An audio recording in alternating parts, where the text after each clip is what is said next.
Hello friends, welcome to Priya Vijay Samayal. இன்னைக்கு நாம சிம்பிளான சூப்பரான ஈஸியான சாம்பார் தான் பார்க்க போறோம். வெஜிடபிள் சாம்பார் தான் பார்க்க போறோம். கண்டிப்பா டேஸ்டியா இருக்கும். கண்டிப்பா ட்ரை பண்ணி பாருங்க. வாங்க வீடியோக்குள்ள போய் பார்க்கலாம். ஃபர்ஸ்ட் ஒரு குக்கர்ல 1 கப் துவரம்பருப்பு நல்லா கழுவி அலசி எடுத்துக்கோங்க. அதுக்கு தேவைக்கேற்ப தண்ணி எடுத்துக்கோங்க. நான் 3 கப் தண்ணி எடுத்துக்கிட்டேன். இப்போ 1/2 ஸ்பூன் மஞ்சள் போட்டு குக்கர் மூடி ஒரு 3 விசில் விட்டுருங்க. விசில் வந்ததும் நல்லா கடைஞ்சி தனியாக எடுத்து வச்சுருங்க. ஒரு பாத்திரத்தில் கடலெண்ணெய் 3 ஸ்பூன் எடுத்துக்கோங்க. எண்ணெய் காஞ்சதும் கடுகு 1/2 ஸ்பூன், வெந்தயம் 1/2 ஸ்பூன், அது பொரிஞ்ச உடனே பெருங்காயத்தூள் 1/2 ஸ்பூன். இது நல்லா வாசனை ஒரு பெருங்காயத்தூள், ஆனால் 1/2 ஸ்பூன் தாராளமாக போட்டுட்டு பூண்டு 4 பல் தட்டி போடுங்க. பூண்டு 4 பல் தட்டி போட்ட உடனே சின்ன வெங்காயம் 10 நல்லா அரிஞ்சு போட்டு நல்லா வதக்குங்க. வதக்கின வாட்டி கருவேப்பிலை 2 கொத்து,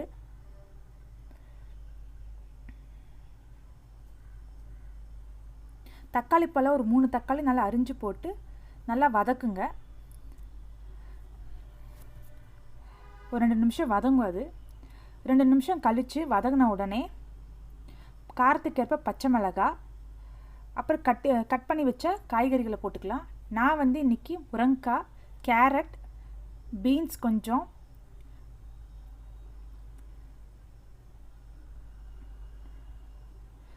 வெள்ளை பூசணிக்காய், உருளைக்கிழங்கு, கொஞ்சமாக கத்திரிக்காய், நீங்கள் அவரைக்காய், மஞ்சள் பூசணிக்காய் இதெல்லாம் கூட நீங்கள் சேர்த்திக்கலாம். நல்லா வாசனை கொடுக்கும்.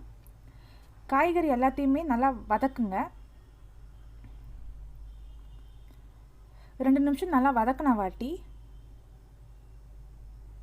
நல்லா வதங்கட்டும். 2 நிமிஷம் நல்லா வதங்கட்டும்.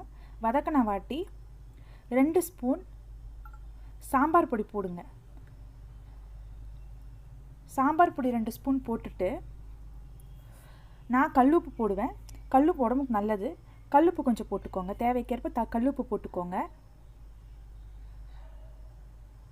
நல்லா கிளறி விடலாம். நல்லா மிக்ஸ் ஆன வாட்டி காய்களை வேகிறதுக்கு தேவையான அளவுக்கு தண்ணி ஊற்றிடுங்க. ஒரு 10 நிமிஷம் ஆகும். நல்லா கொதிக்கட்டும். மீடியம் ஃப்ளேமில் வச்சு நல்லா காய்கறி வேகிற அளவுக்கு டைம் கொடுங்க. நல்லா காய்கறிலாம் நல்லா வெந்துருச்சு. காயெல்லாம் வெந்த வாட்டி ஒரு நெல்லிக்காய் சைஸ் புளி எடுத்து நல்லா கரைச்சி வச்சுக்கோங்க. இப்போ நான் புளி தண்ணி ஊற்றுறேன். புளி தண்ணி ஊற்ற வாட்டி குக்கரை நம்ம ஏற்கனவே வச்சுருந்த பருப்பை கடைஞ்ச பருப்பை நம்ம இப்போ ஆட் பண்ணிடலாம். இப்போ ஆட் பண்ணி எல்லாத்தையுமே நல்லா மிக்ஸ் பண்ணி விடுங்க. மிக்ஸ் பண்ணி விட்டுட்டு இதோடு நல்லா மிங்கிள் ஆகிறதுக்கு நம்ம ஒரு 10 நிமிஷம் நல்லா கொதிக்க விடலாம். மீடியம் ஃப்ளேம்லேயே கொதிக்க விடுங்க. ஏன்னா ஏற்கனவே காய் குக் ஆகிடுச்சிங்க இல்லையா, அதனால் மீடியம் ஃப்ளேமில் நல்லா கொதிக்க விடலாம். கொதிக்கட்டும். 5 நிமிஷம் ஆயிடுச்சு. இப்போ எடுத்து பார்த்துடலாம். நல்லா கொதிச்சிருச்சு. சூப்பராக சாம்பார் வாசனை நல்லா அருமையாக இருக்குது. பிகினர்ஸ்க்கு ரொம்ப ஈஸியாக இருக்கும். ட்ரை பண்ணி பாருங்கள். இந்த வீடியோ உங்களுக்கு பிடிச்சிருந்துன்னா லைக் பண்ணுங்கள், ஷேர் பண்ணுங்கள், கமெண்ட் பண்ணுங்கள். மறக்காமல் சப்ஸ்கிரைப் பண்ணிவிட்டு பக்கத்துக்கு பெல் பட்டனை கிளிக் பண்ணுங்கள். தேங்க்யூ.